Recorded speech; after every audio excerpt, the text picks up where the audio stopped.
जय गुरु जी। गुरु जी को प्रणाम, की सारी संगत को भी।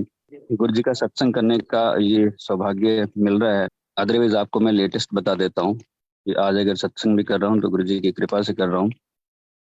कोई 7-8 महीने पहले मुझे एक ड्रीम आया जिसमें हम सारी संगत कहीं पे जा रहे हैं बस में, बद्दी के ही, और उसका एक्सीडेंट हो जाता है। जो होती है उससे पीछे लास्ट में एक सीट छोड़ के मैं वहां बैठा हूँ खिड़की की तरफ, और मैं देखता हूँ कि एक्सीडेंट हुआ और इधर उधर सब गिरे पड़े हैं, बहुत चीख चिल्लाहट चल रही है। और मैं भी देखता हूँ, थोड़ी देर के बाद मैं देखता हूँ कि मैं खुद ही अपनी सीट को देख रहा हूँ बाहर खड़ा होकर, मतलब बस के अंदर ही जो पैसेज होता है उसमें खड़ा हूँ, और लोग मेरी सीट के आसपास खड़े हैं और देख रहे हैं और कुछ डिस्कस कर रहे हैं, लेकिन मैं खुद को नहीं देख पा रहा हूँ क्योंकि आगे वो लोग खड़े हैं। और मैं देखने की कोशिश कर रहा हूँ कि ये तो मेरी सीट है, और मैं इधर उधर भी देख रहा हूँ। तब तक मैं पीछे मुड़ के देखता हूँ गुरुजी आ रहे हैं, जैसे सूरज होता है, सूरज की रोशनी पूरी वो सर्कल, उस रोशनी में से गुरुजी भागते हुए आ रहे हैं। रेड कलर का चोला डाला हुआ है, भागे हुए हैं और आके मेरी उंगली पकड़ते हैं और मुझे ले जाते हैं। और ले जाके मैं पूछता हूँ गुरुजी देखो ये क्या हो गया, और गुरुजी बोलते नहीं है कुछ भी और मेरी उंगली पकड़ के मुझे ले जाते हैं। और फिर एक हम बागीचे में गार्डन में बैठे होते हैं, पता नहीं कहाँ होते हैं। वहाँ मेरे जो ब्रदर हैं, एल्डर, वो जो जा चुके हैं, वो भी वहाँ होते हैं। और वहाँ फिर हम एक बेंच पे, गुरुजी भी लेट जाते हैं, मैं भी साथ में बैठ जाता हूँ, तो कुछ बातें बातें होती हैं। और वो थोड़ी सी जनरल सी बातें होती हैं बस। ये मेरे दिमाग में बैठ गया कि ये गुरुजी तो ड्रीम में आते, आने का मतलब तो गुरुजी हैं, तो इसका मतलब कोई कष्ट गुरुजी ने काटा होगा, कुछ होने वाला होगा। उसके 2-1 महीने के बाद ही मेरे मदर ने कहा कि मुझे वृंदावन जाना है, मैं कभी गई नहीं। तो मैंने कहा चलो चलते हैं। हम 3-4 लोग जो भी थे घर के, हमने प्रोग्राम बना लिया कि चलते हैं। तो बद्दी की संगत ने कहा कि हम भी चलते हैं, हम भी कभी नहीं गए, संगत इकट्ठी होकर चलेगी। हमने एक बस कर ली, और बस की जैसी बात हुई, पहले तो हम छोटी गाड़ियां सोच रहे थे, तो क्योंकि बस मेरे दिमाग में था, लेकिन हो नहीं पाया तो बस ही करनी पड़ी। काफी थे, बस करके हम चले गए, और मैं पूरे रास्ते अलर्ट रहा और उस साइड नहीं बैठा जिस साइड का मुझे पता था, मैं लेफ्ट साइड पे ही रहा बैठा। अगर मुझे कोई कह भी रहा था उस तरफ बैठने को तो मैं बैठ नहीं रहा था। आते हुए, वृंदावन से आते हुए, उस ड्राइवर ने काफी नशा किया हुआ था। वो पता नहीं उसने क्या क्या खा पी रखा होगा, और वो ईस्टर्न पेरिफेरल है, और वो बार बार हाईवे इतना तेज वहाँ गाड़ियां जाती हैं, वहां वो इतनी तेज उसने गाड़ी चलाई, और साथ वाली गाड़ियों के साथ जो भी निकल रही थी उनके साथ कंपटीशन एक क्रिएट कर दिया, और पता नहीं क्या क्या बोलने लग गया। जो भी उससे आगे जाती है उसके पीछे गाड़ी लगा लेता, और जितनी स्पीड दे सकता है उतनी दे रहा है। आंखें उसकी चढ़ी हुई है। और फिर उसमें एक ट्रक के साथ उसने इतनी ज्यादा लगा ली रेस कि बस ये हो गया कि हम बच नहीं सकते। बिल्कुल, आप देखो इतनी स्पीड, और स्टेयरिंग पे पाँव रख के वो खड़ा हो गया चलती गाड़ी में, और खड़ा होके उसको गालियां दे रहा है। हम हमारा सोचो क्या हाल हुआ, और वो पीछे इतनी स्पीड जितनी वो दे सकता है, और उस पे भी स्टीयरिंग को ऐसे ऐसे घुमा रहा है इतनी स्पीड के साथ। ट्रक भी बिल्कुल वैसे के वैसे ही, कभी इधर कभी उधर, थोड़ी सी भी एक बिल्कुल एमएम का ही फर्क हो रहा होगा मुझे लगता है। 2-3 बार तो चीखें निकल गई सबकी। अब ऐसे में मैं कह भी नहीं सकता था उसको, थोड़ा सा भी उसका ध्यान इधर उधर हुआ तो हम गए, और उसने ले जाके गाड़ी क्रॉस खड़ी कर दी रोड पे। क्रॉस लगा दी उसने एकदम से, वो घुमाया और क्रॉस हो गई। हम मतलब पता नहीं कहाँ गिरने थे जाके, क्या होना था, और नीचे उतरा, उसने एक लकड़ी का फट्टा लिया और जाते हुए ट्रक जो था उसके ड्राइवर पे मारा, और उसके शीशे शीशे तोड़ दिए सारे। उसका ट्रक भी जा रहा है। खैर ये सारा सीन हुआ, हम तो नीचे फटाफट उतरे और डर गए, गुरुजी सारे करने लगे, नीचे उतरे, और वो सारा सिनेरियो एकदम से चेंज हो गया। रात होने वाली होगी, इतने लोग साथ में, सुनसान सा इलाका आया बीच में। वो हमारे साथ ही एक लड़का था, उसने वो इंटर्नशिप कर रहा है। तो मैंने कहा तू ही स्टेयरिंग पकड़ भाई, ये तो अब चला नहीं पाएगा, हमने तो अभी दूर पहुंचना है, 5-6 घंटे का रास्ता है। तो कहता है मैं कोशिश करता हूँ। उसने बैठा, मैंने कहा थोड़ी थोड़ी दूर, थोड़ा स्लो करके चलते हैं जब तक हाईवे नहीं आ जाता, प्रॉपर सोनीपत वाला। तो वहां तक वो धीरे धीरे करके ले आया, लेकिन उसने बड़ी अच्छी गाड़ी चलाई, और वहां से वही चला के लेके आया कॉलेज तक। और इतनी अच्छी ड्राइविंग मैंने आज तक किसी की नहीं देखी। जिस हिसाब से वो लेके आया, 60 से 80 की स्पीड, बड़े मजे से लेके आया। बिल्कुल लग रहा था जैसे गुरुजी चला रहे हैं, और हम शांत होके बैठे रहे। उसको तो हमने ड्राइवर को साथ ही बिठा लिया। तो गुरुजी ने ये पहले ही इंडिकेट कर दिया था। हो सकता है अगर मैं उस तरफ ही बैठा होता तो क्या होता। तो मैं तो इधर ही रहा और गुरुजी ने बचा लिया, क्योंकि गुरुजी का आना ब्लेस करना ही होता है। गुरुजी का ड्रीम में आने का मतलब गुरुजी ही है। कई बार नई संगत वो कंफ्यूज हो जाती है कि गुरुजी ड्रीम में आए और उन्होंने ये किया, ऐसा किया, उसका क्या मतलब है। मतलब सीधा है कि गुरुजी जब भी आ रहे हैं वो ब्लेस करने आ रहे हैं, ब्लेसिंग्स हैं। उसे अगर दुनियावी नजर से देखोगे तो कंफ्यूज हो जाएंगे।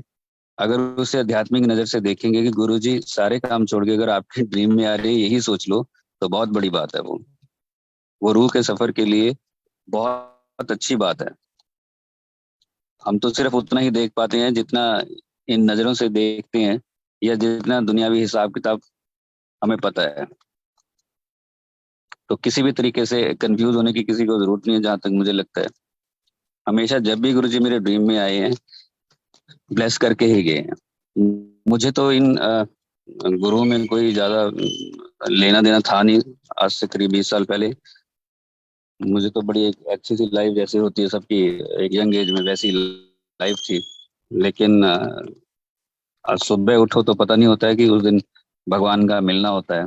मुझे भी नहीं पता था। और मैं शॉर्ट में सुनाऊंगा क्योंकि 15-20 मिनट में कवर करना है थोड़ा सा। तो मुझे नहीं पता था कि सुबह उठा और आज मुझे गुरुजी वर्ड भी मेरे कानों में पड़ेगा। मैं कॉलेज गया और वहाँ बिल्डिंग के इनॉग्रेशन के लिए ये सारे जो है ये जरिया बनते हैं। आप सब भी जब जुड़ते हैं तो कोई ना कोई जरिया बनता है, उसमें कोई ना कोई आपको पकड़ के लेके जाता है कि चल भाई। उस दिन पता थोड़े होता है, सुबह उठे होते हैं कि आज कौन मिलने वाला है। तो मैं भी गया और मुझे पता लगा एक बिल्डिंग इनॉग्रेशन के लिए गुरुजी आ रहे हैं और डॉक्टर पुनीत के। तो मैंने कहा हम तो 5 साल से इकट्ठे हैं भाई, तूने तो बताया ही नहीं कभी, मुझे बता तो देते कम से कम। अब वो हंसने लग गए। तो मैंने कहा वो कुछ बोलेंगे। कहते नहीं, गुरुजी की तो रेज निकलती हैं, डिवाइन रेज, और गुरुजी शिव जी हैं। आप साथ साथ रहना जब गुरुजी आएंगे। तो मैं साथ साथ ही रहा गुरुजी के, इतना ही मुझे पता था। 2005 की बात है, 11 अप्रैल। गुरुजी 4-5 घंटे रहे कॉलेज में, मैं साथ साथ ही रहा। लेकिन गुरुजी को मैं नीचे से ऊपर देखता रहा, उनके एक्शंस, उनका देखना, उनका बोलना। बोले तो गुरुजी बहुत ही कम, बहुत कम गुरुजी बोले, ज्यादा सुनते ही रहे। जो जो उनको बोलता रहता था बस ऐसे ऐसे हिलाते रहते थे वो गर्दन को। 3:30-4 घंटे के 3:30 बजे के आसपास वो गए। और उसके बाद से बस ऐसा हो गया जैसे मैं हिल गया पूरी तरह से। भगवान की प्रेजेंस ऐसी होती है। मंदिरों में जब हम पहली बार जाते हैं वैसा नहीं होता है। जिंदगी में जब भी हम पहली बार गए होंगे मंदिर किसी भी भगवान के, ऐसे नहीं हिलते हम। वहां तो जा रहे हैं, मूर्ति है और शिवलिंग है, जल चढ़ा दिया मूर्ति पे, जो भी है प्रसाद लगा दिया, घंटी बजा दी, तिलक लगा दिया, थोड़ी बहुत आरती कर ली, जो भी आता है मंत्र कर लिया। लेकिन वो कनेक्शन नहीं बनता, वो खींच नहीं पड़ती। मुझे लगता है, मेरी तो नहीं पड़ी, किसी की पड़ती होगी तो अच्छी बात है। मंदिरों में बिल्कुल नॉर्मली जाना होता था। कभी ये सोचा ही नहीं था कि ये भगवान फ्रेंड भी हो सकते हैं। लेकिन उस दिन वो खींच पड़ी और ऐसा लगा जैसे कोई रूह को निकाल के ले गया है साथ ही। और मैं वहीं बैठा हूँ, लंगर प्रसाद में भी मेरा ध्यान नहीं लग रहा था। ना तो मुझे लंगर प्रसाद का ही पता था कि लंगर प्रसाद भी होता है ये, हमें तो वही पता था पहले वाले सीन सारे। लेकिन लंगर प्रसाद किया है मैंने, ध्यान मेरा गुरु जी पे था। और तब फिर गुरु जी के पास हमने जाना शुरू कर दिया। मैंने डॉक्टर पुनीत को बोला कि हम जाया करेंगे वहां पे। कहते मैं तो 7 जुलाई को जाऊंगा। आप सोचो 3-4 महीने काटने बड़े मुश्किल हो गए थे मुझे। वो इसलिए कि अगर लाइफ को मैं देखूं तो मुझे लगता था कि अगर इतनी बड़ी पावर गुरुजी हैं, शिव हैं, महाशिव हैं, तो मेरे जैसे बंदे को क्यों एक्सेप्ट करेंगे। मैं कौन सा कोई भक्ति करता हूँ, या मैं कुछ इस तरह के काम भी करता हूँ। मैं तो नॉर्मल सी लाइफ होती है, एक साधारण सी लाइफ जैसे होती है वैसी ही है।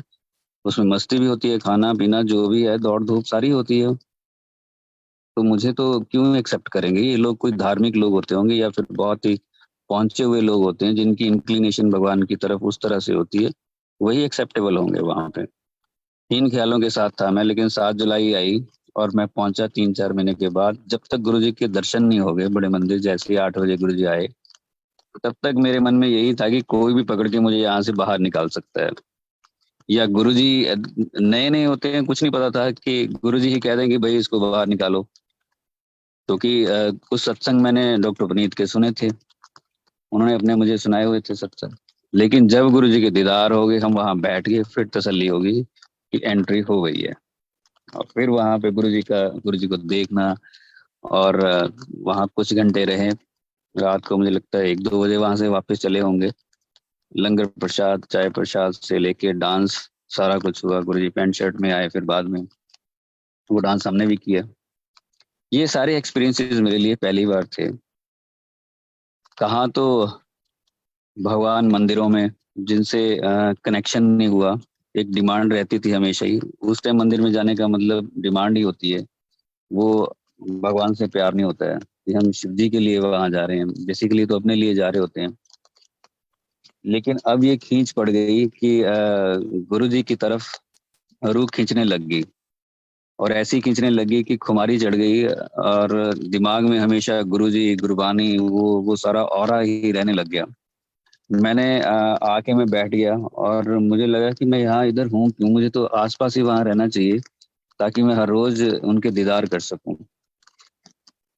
और ऐसी शाम को मैं बैठ जाता था, और बैठ के मैंने गुरुजी की एक फोटो, उन दिनों फोटो बोलते थे, अब स्वरूप बोलते हैं, एक फोटो गुरुजी की बनानी मैंने शुरू कर दी। पेंसिल लेके, ड्राइंग शीट लेके, जब गुरुजी यहाँ आए थे वही सामने रखा, और उसके हिसाब से मैंने बनानी शुरू कर दी।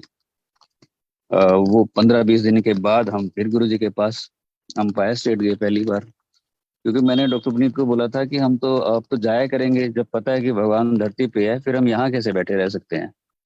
हम तो जाया करेंगे कम से कम महीने में एक बार, अदरवाइज जितना हो सके। और अब फिर जाते रहे हम। गुरुजी के पास पहुंचे, गुरुजी पैंट शर्ट में सेटी पे बैठे थे अंपायर स्टेट में। देखा और बिठा दिया हमें। पिन ऑफ साइलेंस, सत्संग, गुरबानी, और गुरुजी चुपचाप किसी से बात कर ले नहीं तो ना। और मैं तो गुरुजी को ही देखता रहा।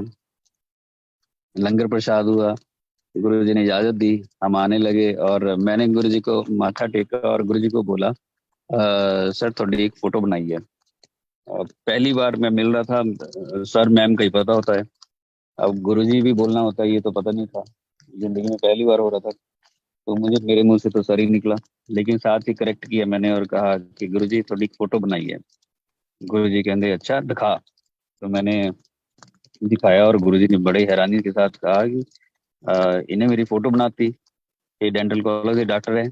गया थी मैं उससे इनॉग्रेशन करने ली, अब दिखाई नू, और साथ में एक रिनाउंड लेडी बैठी थी, पॉलिटिशियन, उनको दिखाया। ये गुरुजी से बात हुई, लेकिन गुरुजी पीछे सबको बोल रहे थे कि बीडीएस, बत्ती दंदा सर्वनाश। हालांकि मैं डॉक्टर नहीं हूँ, मैं तो इंजीनियर हूँ, और गुरुजी सबको बोल रहे थे कि ये डेंटल कॉलेज से डॉक्टर है, इन्हें मेरी फोटो बना थी। और सबको बताते हंस भी रहे थे, बीडीएस, बत्ती दंदा सर्वनाश। ये मेरी पहली मुलाकात भगवान से हुई, उनसे बात हुई। हालांकि मंदिर में कभी नहीं हुई, जब उससे पहले मैं जिंदगी में जाता रहा, किसी ने आके बात नहीं की मुझसे। हो सकता है मेरी ना इतनी श्रद्धा हो भगवान में, लेकिन गुरुजी ने वो सारे चीजें जगाई, और अपने पास बुला के बात भी की। ऐसे गुरुजी के पास जाना हुआ, और बहुत लाइफ में गुरुजी हेल्प करते हैं। हर एक चीज में गुरुजी की इंटरवेंशन होती है, चाहे वो हमारी फिजिकल हो, उसमें प्रॉब्लम जो बिल्कुल नई संगत है, मैं उनके लिए बोल रहा हूँ, जो काफी देर से, उनको तो सब पता ही है। कोई ऐसी चीज नहीं है जिसमें गुरुजी की इंटरफेरेंस ना हो। गुरुजी की डायरेक्शन में ही पूरी लाइफ चलती है। फिर छोटी से लेके बड़ी से बड़ी। जब जब मैं बीमार हुआ, और एक बार तो बड़ी इमरजेंसी हो गई थी 2005 में ही दिसंबर में, और मुझे रेफर कर दिया था कि मुझे मेडिसिन रिएक्ट कर गई थी, और डॉक्टर्स ने बोला था कि ये इमरजेंसी केस है, और रेफर कर दिया था मुझे। आगे मेरे घर वाले भी आ गए थे कॉलेज में ही। अब मैं बिल्कुल ही ठंडा पड़ गया था, आंखें भी नहीं खुल पा रही थी, और मेरा मुंह भी बड़ा सूखा हुआ था। लेकिन गुरुजी ने उस वक्त बचाया। एक डॉक्टर ने मुझे हिलाया, और मैंने अपनी बॉडी का पूरा जोर लगा के उनको, इनकी आवाज सुनने की कोशिश की है। एक मरते हुआ बंदा जो होता है, उसकी जो हालत होती है, वो मैंने फील की कि वो सुन भी नहीं पाता है, अगर सुनना चाहे तो भी मुश्किल है, देखना तो बड़ी दूर की बात है, मेरी आंखें तक नहीं खुल पा रही थी। लेकिन मैंने थोड़ा सा आधी आंखों को खोला और देखा, उन्होंने अपनी हथेली पे गुरुजी का स्वरूप रखा था और मुझे कहते, देख तेरे लिए क्या लेके आया। और मैंने जैसे गुरुजी को वो देखा और मैं एकदम से उठ के बैठा हुआ था, ऐसे था जैसे रोम रोम मेरा बिल्कुल ही नाच रहा हो, सिर्फ गुरुजी के स्वरूप को देखने से ही। ये 2005 दिसंबर की बात है। गुरुजी कहाँ बैठे होंगे और कहाँ मुझे उठा रहे हैं। आज भी ऐसे ही होता है, जब भी कोई संगत याद करती है गुरुजी को, तो गुरुजी एकदम से वो वाइब्रेशंस भेज देते हैं। वो सारी जो हर्डल्स होती हैं वो हटा देते हैं। कुछ हर्डल्स को रखते भी हैं जो हमारी लाइफ में जरूरी है, उनसे हमें घबराना नहीं है, क्योंकि वो उस पे भी गुरुजी काम ही कर रहे होते हैं। एक होता है कि बहुत बड़ी पता नहीं कौन सी मुसीबत होगी, किस रास्ते से हमें जाना पड़ेगा हमारे कर्मों के हिसाब से, तो गुरुजी थोड़ा सा उसको मोड़ देते हैं और उसमें हल्का फुल्का ही कुछ हमें फील करना होता है। तो वो बहुत जरूरी होता है, उसमें हमें गुरुजी से निराश नहीं होना है कि गुरुजी को कुछ ब्लेम नहीं करना है। ये मैंने अपनी लाइफ में देखा है, क्योंकि जब जब ऐसा हुआ है तो बाद में मैंने रियलाइज किया है कि ये तो गुरुजी काम कर रहे थे, और कई बार हम फेल भी हो जाते हैं उसमें। ये मुझे बचाया, मेरे फादर को, मेरे ब्रदर को बचाया। मेरे ब्रदर को 5 साल दिए, डॉक्टर्स ने मना कर दिया था कि आज शाम तक ही जिंदा है ये, क्योंकि उनका उनका ब्लड जो है वो 2-3 ग्राम रह गया था, एचबी उनका। लीवर की प्रॉब्लम थी उनको, अल्कोहलिक थे। लेकिन गुरुजी ने बचाया। लेकिन जब जाने की बारी आई, 5 साल में उनकी बहुत तबीयत खराब होती थी, मैं हर एक बार गुरुजी को बोल देता था, मन में प्रे करता था, और गुरुजी बचा लेते थे। एक बार गुरुजी ने डांट ही दिया मुझे कि अब नहीं, चुप हो जा और मेरा दिमाग मत खा तू। ऐसे गुरुजी ने 2016 दिसंबर में मुझे बोला आके, और 3 महीने के बाद मार्च में उनकी डेथ हो गई। फादर को भी डॉक्टर्स ने मना कर दिया था, अल्सर रप्चर हो गया था उनका। डॉक्टर्स ने यही बोला था कि 1 घंटे के अंदर ऑपरेट होंगे तो बचेंगे, नहीं तो बचेंगे नहीं, क्योंकि पॉइजन जो है पूरी बॉडी में फैल चुका है इनके। क्योंकि उनके थोड़ा सा भी टच कर रहे थे बॉडी को तो वो चीखे मार रहे थे। 71-2 की उनकी एज, 1 घंटे में ऑपरेट होंगे। 1 घंटे में फटाफट मैंने गाड़ी उठाई और पहुंचा हॉस्पिटल चंडीगढ़। और वहां पे एक संगति है हमारे साथ के, सुरेंद्र जी, उनकी वाइफ है, वहीं पे वो स्टाफ भी हैं। उनको उन चलो गुरुजी ने वो सारा कुछ करवा दिया। 3 दिन वेंटिलेटर पे रहे, और उसके बाद आईसीयू में रहे, फिर वार्ड में रहे। 2 बार मुझे फ्रेग्रेंस आई जो गुरुजी की आती है, उसको भी मैंने ऐसे ही लिया कि शायद ऐसी आ रही होगी। पहली बार ऐसे ही लिया, लेकिन दूसरी बार गुरुजी ने कंफर्म किया दूसरे दिन कि मैं देख रहा हूँ, चिंता ना कर। 12 दिन के बाद हम वापस आए, और गुरुजी फिर मेरे ड्रीम में आए और आके मुझे कहा कि कहते चल संगत पे चल रहे हैं। और हम चले गए। गुरुजी बैठे थे डबल सोफा पे, डबल सीटेड। मैं नीचे बैठ गया, गुरुजी ने मुझे साथ ही बिठाया ऊपर। कहते कोई ऐदा ही ठीक नहीं हो जाता, ये सारे कष्ट मैं अपने ऊपर लिंदा है, पता है। मैंने कहा हाँ जी गुरुजी, देखेगा। मैंने कहा हाँ जी। गुरुजी ने अपना चोला उठाया ऐसे चेस्ट के पास से सारा, और दिखाया जो जो पाइप्स वेंटिलेटर पे मेरे फादर के जहां जहां थी वो सब गुरुजी के लगी हुई। मैं तो देख के बड़ा हैरान रह गया। मैंने कहा ये सब तो मेरे फादर की लगी हुई थी। और मैं देख के उस टाइम सोचता भी था कि ये बॉडी का क्या हाल हो जाता है, कहाँ से क्या क्या हो रहा है, ये है शरीर की हालत।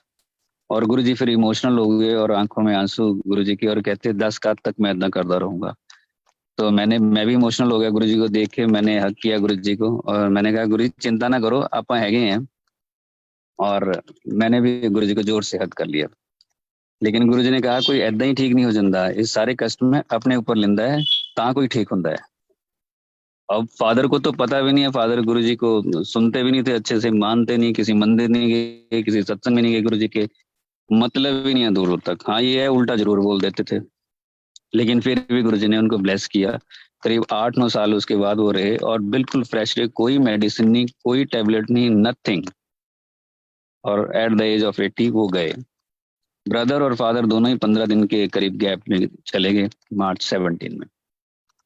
अब गुरुजी कैसे फैमिली को ब्लेस करते हैं, जो कोई आ जाता है, गुरुजी कहते हैं ना एक आ गया तो सारी फैमिली ब्लेस हो जाती है। 4 साल उनके हो गए, 4 साल के बाद वो ऐसा कहा जाता है, हमारे यहाँ तो पितृ बोलते हैं, कि वो पितृ बन जाते हैं। उसमें कुछ पंडितों को खाना खिलाया जाता है। और जो ये डेट होती है दूसरी जो डेट होती है, ये तो इंग्लिश डेट होगी 1 से 31, 30। दूसरी जो डेट होती है जिसके हिसाब से पंचांग वगैरह निकालते हैं, जो पंडितों ने निकाली वो एक ही आई डेट दोनों की, 4 साल के बाद, क्योंकि गैप ही 14-15 दिन का था। और उसमें जिस दिन वो पंडितों को खाना खिलाना था, उस दिन उससे एक दिन पहले रात को मुझे ड्रीम आया। दोनों वो दोनों ही कैलाश मानसरोवर की जो लेक है, जो कैलाश मानसरोवर, उस लेक के पास से वो दोनों जा रहे हैं और झूमते हुए जा रहे हैं, गुरु जी का मंत्र जाप करते हुए। जैसे कोई साधु होते हैं ना, उसमें कुंभ में बहुत नाचते गाते जा रहे होते हैं, वो ऐसे नाचते गाते दोनों मस्त हुए पड़े हैं और गुरु जी का मंत्र जाप कर रहे हैं। और कैलाश पे मानसरोवर लेक नीचे, और ऊपर टॉप पे कैलाश मानसरोवर पे गुरु जी का मंत्र जाप चल रहा है बहुत जोर से। और मैं देख रहा हूँ उन दोनों को, वो मस्ती में पूरे डूबे हुए हैं। ये गुरु जी का इशारा है कि वो मेरे पास ही आ गए हैं, चिंता ना करो।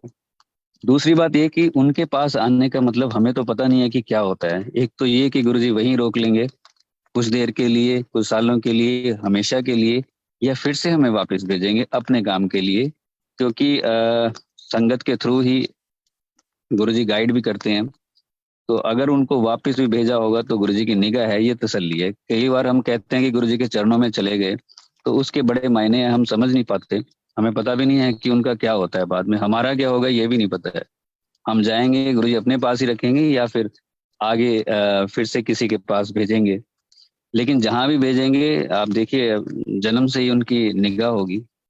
वो जब उन्होंने किस एज में हमें जोड़ना है, 5 साल की एज में या 25 साल की एज में, वो उनके ऊपर डिपेंड करता है। लेकिन होंगे गुरु जी की निगाह में, इसमें कोई शक नहीं है। और इससे पहले जन्म में भी गुरु जी ही हमें देख रहे थे, तभी आज वो टाइम आया है कि आज हम फिर इकट्ठे हुए हैं, फिर गुरु जी का परिवार इकट्ठा है। हम सबको ही गुरु जी डे 1 से देख रहे होते हैं, जब से हमारा जन्म हुआ होता है। बस वो पर्दा पड़ जाता है और गुरु जी वो उठाते हैं जब उनको सही टाइम लगता है। हम सब पहले से ही जुड़े हुए होंगे। 2006 में मन में ख्याल आया, गुरु जी के पास तो जाते रहे हम। गुरु जी बड़े खुश होते थे कई बार जाके, जैसे हमने खड़े होना हमारी कोशिश रहती थी, गुरु जी को उस वक्त हम पहुंचे जब कोई ना हो। और 7 बजे हमारी कोशिश थी कि डोर के पास सबसे आगे हम बैठे, बाहर जो बरामदा है वहां पे वेटिंग होती थी, कि हम पहले वेटिंग में जाके बैठ जाएं ताकि दरवाजा खुले और सीधे हम अंदर और गुरु जी से बात हो जाए। जाके हम खड़े होते थे, गुरु जी पूछते थे कि कितने डॉक्टर आए, गुरु जी ऐसे पूछते थे और हम बताते थे। 2006 में ऐसे लंच टाइम में बैठे, मैं और एक और मेरे कलीग, तो इधर उधर की बातें कर रहे थे। गुरु जी के पास हालांकि जाने लगे थे, साक्षात भगवान के दर्शन करने लगे थे। लेकिन फिर भी इंसान इतना पक्का होता है, वो जो फाउंडेशन होती है उसकी 20-25 साल की, वो इतनी स्ट्रांग होती है कि उसकी आदतें वो आसानी से जाती भी नहीं है।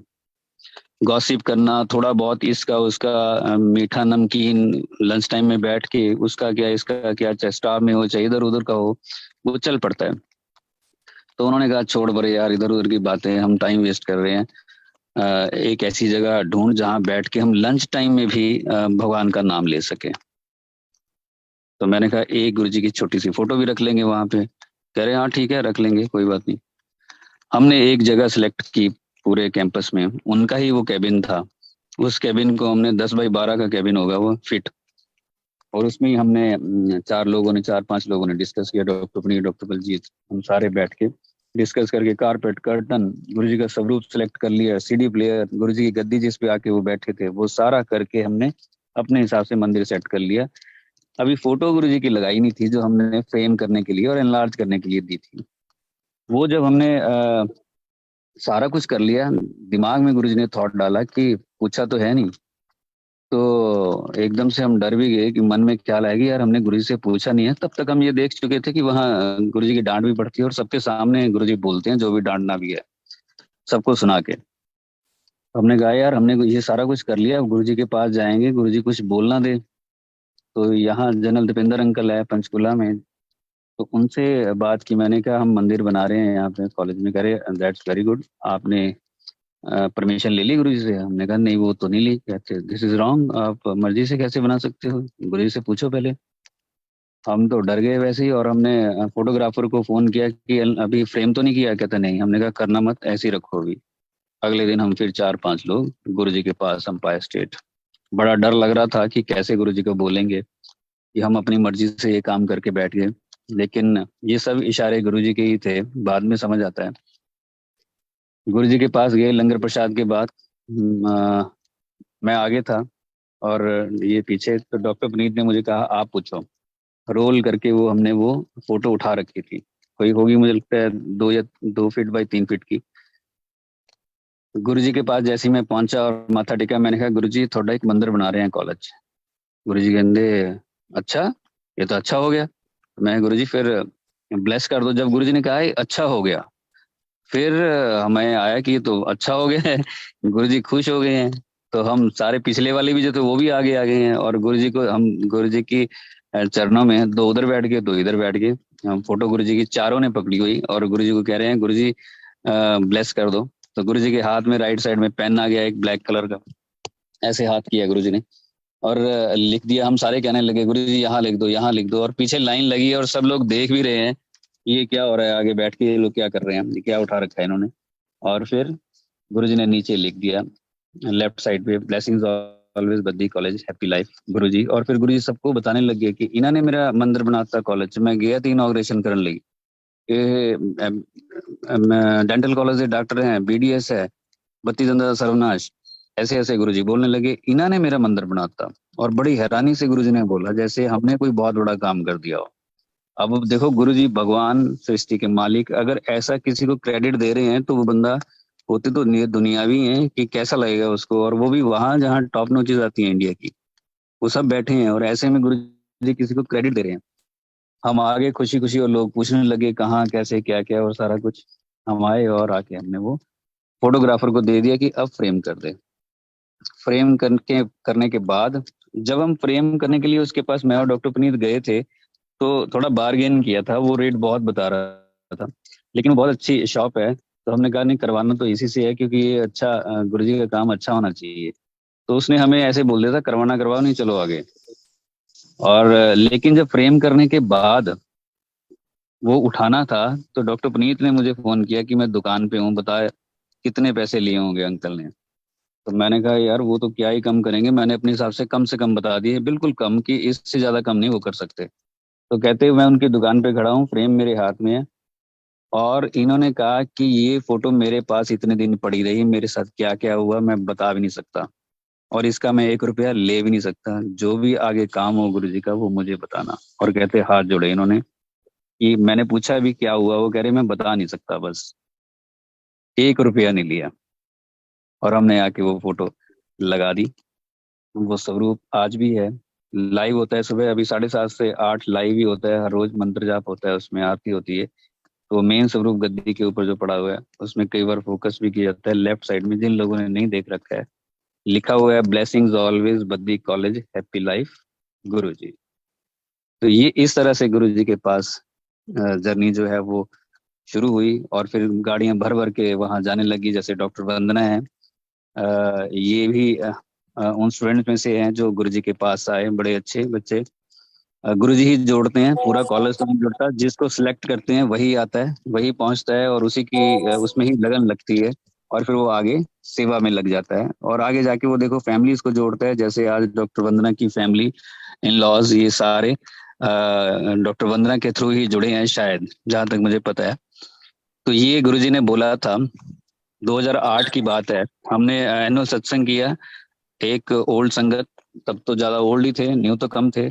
आज जबकि रेशो उल्टा हो गया है, न्यू ज्यादा हो गए हैं ओल्ड कम हो गए हैं, लेकिन 2008 में ओल्ड ज्यादा थे न्यू कम थे। तो उसमें ओल्ड संगत आई और उन्होंने बोला माइक पकड़ते पहले ही कि जब गुरुजी यहाँ पे इनॉग्रेशन करने के लिए आए थे, तो मैं बड़ा है उस दिन, मुझे लगा था कि गुरुजी ने मुझे नहीं बुलाया, 40-50 गाड़ियां आई थी, मुझे भी बुला लेते मैं भी आ जाता। तो लेकिन शाम को कह रहे मेरी फोन पे गुरुजी से बात हुई, और गुरुजी ने कहा कि आज मैं बद्दी जाके आया, उत्थे एक बूटा लगा के आया, एक दिन पेड़ बनूंगा तो लोग उत्थों मेरी कृपा लेके जाया करूंगे। एक पेड़ लगा के आया हूँ, एक पौधा लगा के आया हूँ, एक दिन पेड़ बनेगा और लोग वहां से मेरी कृपा लेके जाया करेंगे। किस दिन? जिस दिन गुरुजी आए ही थे इनॉग्रेशन करने के लिए, और हमें 1 साल के बाद गुरुजी क्रेडिट दे रहे हैं संगत के सामने कि इन्होंने मेरा मंदिर बना दिया है। हालांकि वो सब गुरुजी की नजर से था, भगवान का काम भगवान जाने, हमें बहुत बाद में समझ आता है। गुरुजी अप्स एंड डाउन भी करते हैं। एक सत्संग में और करके फिर खत्म करता हूँ। 2009 में किसी ने डिच कर दिया, और मुझे बड़ा अजीब लगा कि संगत में रह के कोई ऐसे कैसे कर सकता है। लेकिन गुरुजी के समझाने के तरीके होते हैं। गुरुजी जिसको समझाना है उसको उस इंटेंसिटी की चोट भी देते हैं। और मुझे इस तरह से लगा था कि कोई संगत में रह के कैसे कर सकता है। मैं बड़ा उदास हुआ, मेंटली बड़ा अपसेट हुआ मैं 2-3 दिन। गुरुजी फिर ड्रीम में आए और आके बड़े उदास थे, मेरे साथ आके बैठ गए और मुझे कहते देख ली दुनिया। मैंने कहा, मैं बोला नहीं, मैं गुस्से में था। तो गुरुजी कहते हैं ਇੱਥੇ कोई किसी ਦਾ नहीं है, सब ਏਦਾਂ ही ਹੁੰਦੇ हैं। गुरुजी गुस्से में बोले, ਇੱਥੇ कोई किसी ਦਾ नहीं है, सब ਏਦਾਂ ही ਹੁੰਦੇ हैं, देख ली दुनिया। तो मैंने कहा गुरुजी चलेगा कैसे। तो गुरुजी ने राइट हैंड की उंगली ऊपर की, आसमान की तरफ देखा। गुरुजी कहते वो बहुत बड़ा मास्टर है, ਉਹਦੇ काम करने के तरीके अपने हैं, देखी चल टाइम आने ते सब पता लग जाऊगा। लेकिन बड़ी स्ट्रेट फॉरवर्ड सही बात ये बाद में समझ आती है, उस टाइम नहीं समझ आती। बाद में मुझे समझ आया कि उस इंटेंसिटी की चोट ही मेरे लिए ठीक थी। उसका भी धन्यवाद जिसने मुझे धोखा दिया, गुरुजी उस पर भी कृपा करें। आज मेरे लिए वो वरदान साबित हुई जब मैं पीछे मुड़ के देखता हूँ। वो अगर टर्निंग पॉइंट ना होता तो चीजें कुछ और होती, लाइफ कुछ और होती। गुरुजी गुरु बन के गाइड करते हैं और कहीं ना कहीं समस्या में हमें डालते हैं और वहां से निकालते हैं। और जब चमत्कार करना होता है तो गुरुजी गोविंद बन जाते हैं, क्योंकि गुरु और गोविंद दोनों ही हमारे पास हैं। तो संगत जो भी है वो तसल्ली से आगे बढ़े। जो भी गुरुजी के साथ रहते रहते जब संगत में आए गए हैं, अगर कष्ट भी आ रहा है तो जरूर उस पे गुरुजी काम कर रहे हैं। उस टाइम बस पेशेंस रखनी है और गुरुजी का धन्यवाद करना है। उसका रिजल्ट बाद में पता लगेगा कि वो सिचुएशन हमारे लिए ठीक थी या घर के किसी भी मेंबर के लिए, चाहे रूहानी सफर के लिए उसके वो सही थी। उसमें हम चिल्लम चिल्लम ना करें। बस मैं यहीं तक करता हूँ, फिर कभी और दिन। आपका बहुत बहुत धन्यवाद आप सभी का। जय गुरु जी।